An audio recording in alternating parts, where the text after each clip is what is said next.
Padre Ezequiel Ramin ingressou na Diocese de Ji-Paraná nos primórdios da sua história. O que eu encontrei lá foram diversas realidades.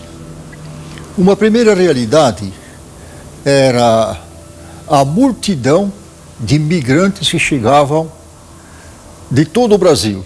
Na década de 70 e 80, o governo incentivou a vinda do povo para cá, que aqui seria o Eldorado brasileiro.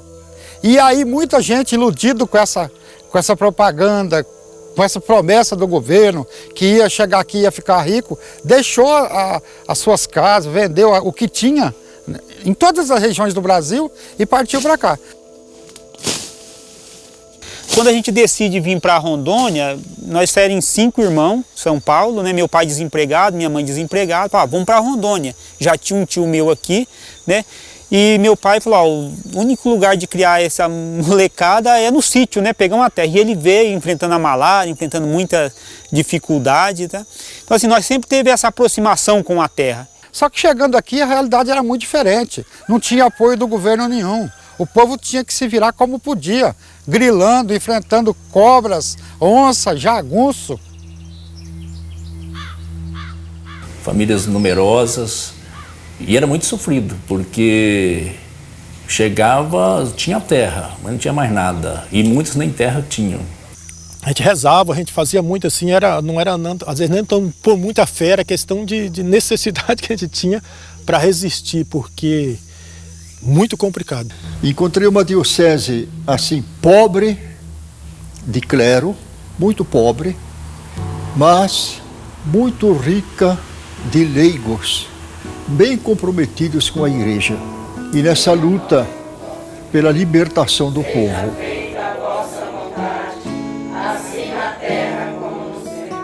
A primeira coisa que a gente chegava quando se instalava na localidade era formar um grupo, rezar o terço ou construir uma igrejinha para a gente se reunir aí aos domingos.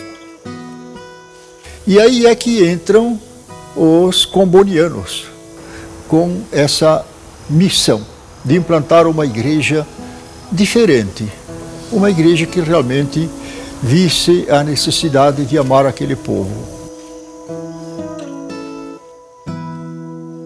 O padre Ezequiel, ele chega nesse ano de 84 e ele é designado para a comunidade de Cacoal. Foi muito interessante quando ele chegou em Cacoal, porque era um padre muito jovem, bonito, cheio de expectativa, cheio de vida, cheio de muito ansioso, querendo trabalhar. Primeiro, ele queria ser missionário nos mais pobres, nos mais abandonados. Essa era a palavra, eu digo, e onde estão? Porque temos que ser concretos. A mim me mandam lá e eu vou buscar eles. Ele tinha muita sede, ele tinha muita vontade, mas o momento estava muito perigoso e, de repente, essa juventude aflorada de vontade de trabalhar dele poderia trazer algumas consequências. Então, a gente tinha essa preocupação. E eu lembro que eu falava, Ezequiel, tranquilo, paciência. E ele, não, eu rezo. E ele fazia seu esquema de oração e ele seguia ao pé da letra, porque ele é muito intelectual. E foi nessa época que eu conheci o padre Ezequiel. O padre Ezequiel era um padre jovem que veio aqui, muito inteligente. Ele se aprofundava, ele lia e nós dizíamos para ele, vamos devagar porque nós temos ainda muito terreno. Então, se a gente ir devagar, nós vamos conseguir chegar lá. Era corajoso. Ele gostava de ir adiante e empregava todas as suas qualidades para a causa do Evangelho. A lembrança que tem dele é que sempre ele vinha, podia celebrar lá em casa, então na hora do almoço, a gente chamava o presidente junto também. A gente tem a lembrança dele que aí aqueles pó de serra, essas madeiras roliças do mato. E tem serrador aqui já? Aquilo é uma lembrança que não me tira da minha mente. Trazia o violão dele, cantava algumas músicas italianas, depois de celebrar a missa com o povo, né? Gostava de conversar com o povo, era muito popular, muito carismático. Igual tipo padre, rezava e voltava, estava ótimo para eles. Não abrisse a boca na questão de política ou questão de qualquer coisa, não podia mexer para nada, né? Então era isso, né? Não podia sair fora, nada. Antes tinham atirado nele. Ia de cavalo e ele escutou os tiros, mas nunca falou nada. Era uma terra sem lei e quem mandava, eles tinham o costume de dizer assim, matavam hoje e deixavam o outro amarrado para amanhã, né? Mas era muito normal esse tipo de coisa, né? O pessoal que participava da celebração da comunidade fazia parte da pistolagem. Os homens que iam conquistar a terra e outros que iam para trabalhar para o fazendeiro era do mesmo lugar. Não era nem jagunço, era trabalhadores também que ganhavam dinheiro a mais para tirar poceiros, né? O povo sempre usado pelo fazendeiro naquela época tão difícil. Dentro do estado do Mato Grosso, na divisa com o estado de Rondônia, a fazenda Catuva era enorme e lá se implantou um grupo de gente sem terra que estava ameaçados de morte. O padre Ezequiel foi a pessoa que chegava aqui com nós nas comunidades e aconselhava todo mundo, sempre defendendo os pequenos, né? Sempre apoiando o pessoal pequeno, os índios, né? Os índios também, eles falaram, a reserva indígena a gente tem que preservar. Quem chegava mais à área, junto com a gente, era o padre Ezequiel, né? Chegava mais dentro da fazenda Catuba, aí ele falava assim, puxa, é muito perigo. Então, aquele tempo também, que aonde que nós chegava, tinha muito pituleiro também dentro ali da fazenda, né? Ele tinha o maior prazer ajudar um pobre. Essa é a diferença dele. Ele tinha mais amor para todos.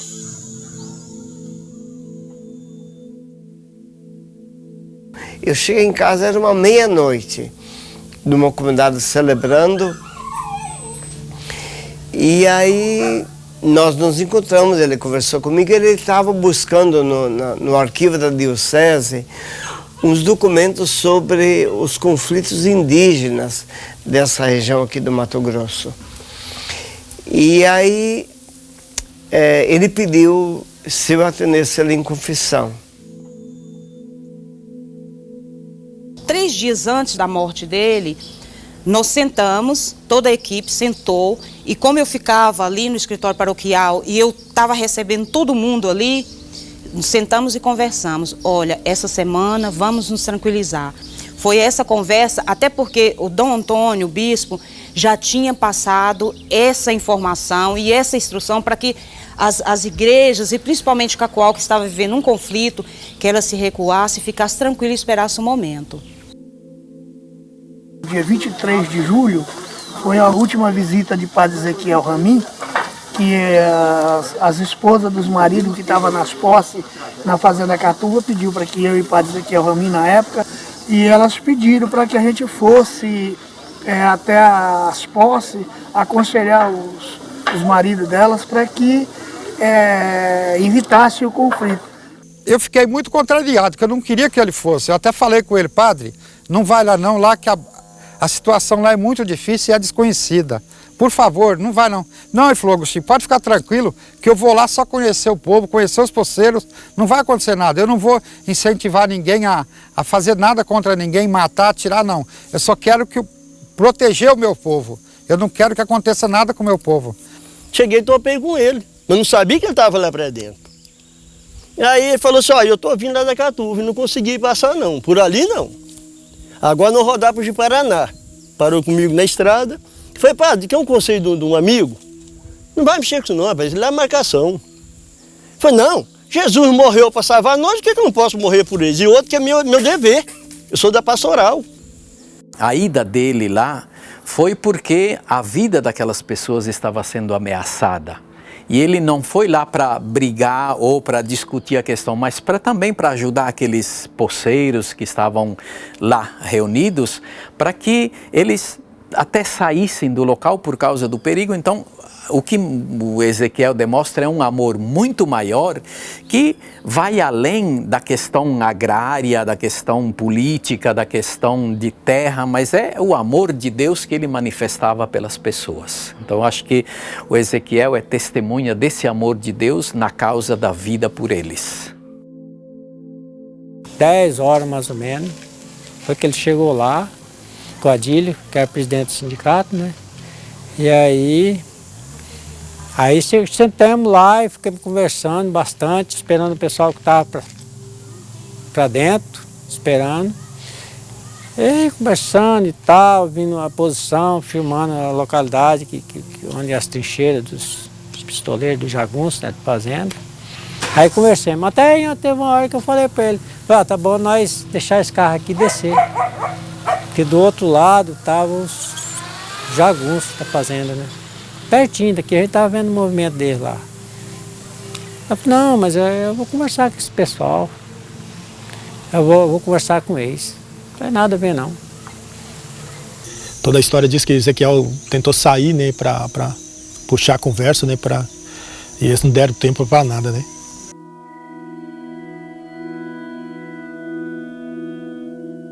Eles estavam no Gugel, quando subiam esse local, deram de cara com jagunços. Os jagunços colocaram sua caminhoneta ali naquele local e de lá eles dispararam contra Padre Ezequiel. O Adílio saiu, que estava do outro lado, saiu para o lado direito e se enfiou no mato e conseguiu sair pelo mato e fugir. Enquanto o Padre Ezequiel tentou correr para trás, logo já recebeu os tiros e logo mais à frente ele caiu.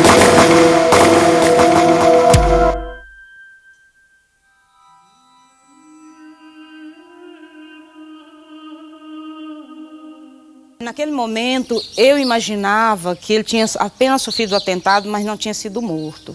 Poucos minutos, né, acabamos de chegar aqui, poucos minutos, veio a notícia de que ele tinha morrido. O Adílio já tinha, né, encontrado pessoas, enfim, já tinha comunicado sobre o atentado. E aí, logo em seguida, já nos comunicaram que havia encontrado o corpo e que ele estava morto.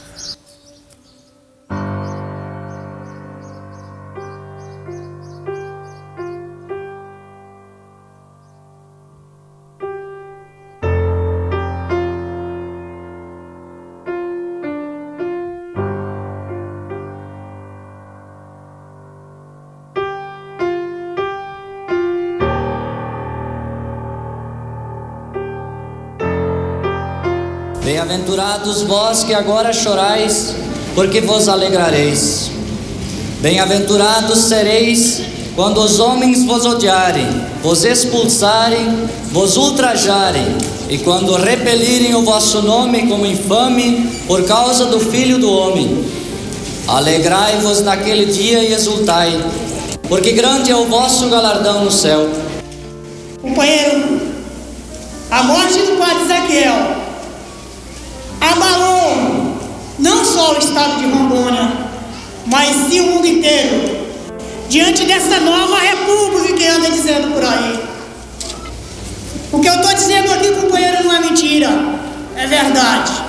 Eu sou Tintim muito zero, como aqui filho meu morre, como aqui irmão meu que morre.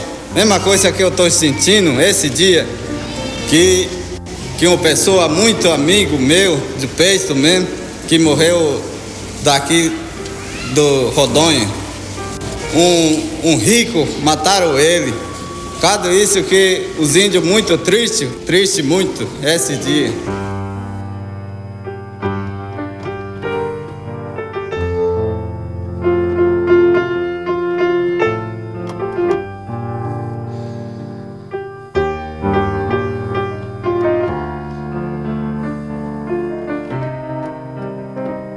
Aquela foto do Ezequiel caído no chão, todo perfurado de balas, aquilo me impactou muito.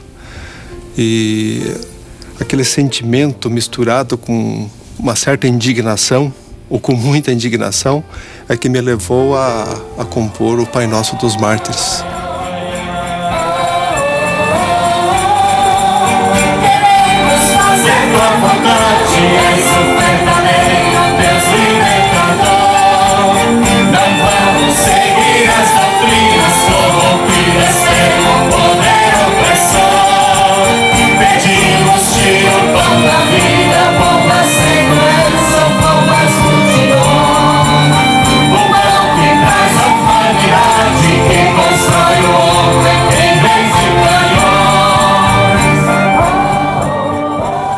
Sangue de mártires é semente de novos cristãos.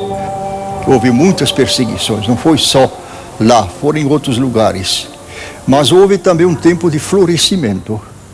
Florescimento no número, na quantidade, florescimento no engajamento, na multiplicação de pequenas comunidades, nos centros de formação.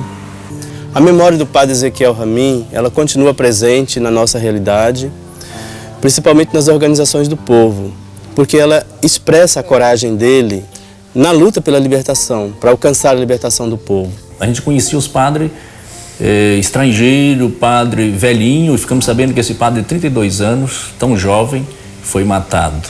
Isso fez com que eu pensasse mais sobre, olha, é preciso que alguém daqui comece a estudar mesmo. E chegou o ponto de eu ir para o seminário. Eu fui conhecendo também a figura de Ezequiel Ramin e o seu desejo de se entregar e de não ter medo assim, de dar até a própria vida para defender a causa dos mais pobres e oprimidos. Essa figura foi, para mim, uma luz muito grande no meu discernimento.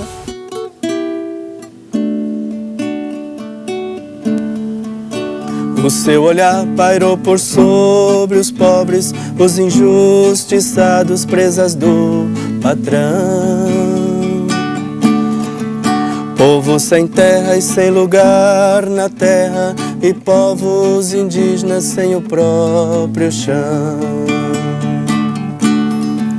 E foi chamado a semear justiça, esperança e vida, sendo a Deus fiel.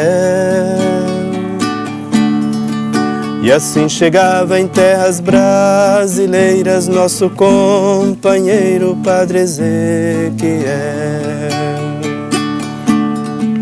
Nós bendizemos ao Senhor da vida, pela vida nova, fruto da missão.